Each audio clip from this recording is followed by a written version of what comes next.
ఇవాళ పొద్దున 7 గంటల నుంచి పార్లమెంట్ ఎన్నికల ఓటింగ్ జరుగుతూ ఉన్నది.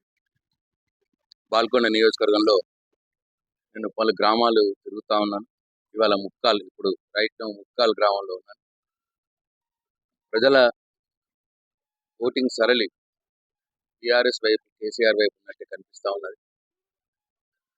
ఈ పోయినసారి ఎన్నికలప్పుడు కాంగ్రెస్ పార్టీ, బీజేపీ పార్టీ రెండు కూడా మాకు హామీలు ఇచ్చి ఏ పని కూడా చేయలేదు, మేము మోసపోయినామన్న భావనతో ప్రజలు ఉన్నట్టు కనిపిస్తూ ఉన్నది.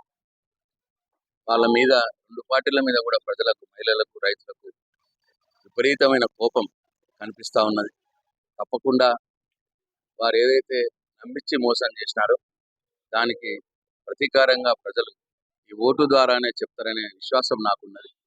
తప్పకుండా మా అభ్యర్థి బాజిరెడ్డి గోవర్ధన్ గారు, టీఆర్ఎస్ పార్టీ అభ్యర్థి, మంచి మెజార్టీతో విజయం సాధిస్తారని, ప్రజల యొక్క ఆకాంక్షల్ని తుంగలో తొక్కి, ప్రజల యొక్క ఆశలని వమ్ము చేసి ఇవాళ ఈ కాంగ్రెస్ ప్రభుత్వం అట్లాగే బీజేపీ కేంద్ర ప్రభుత్వం ఇద్దరు కూడా విర్రవీగుతా ఉన్నారు.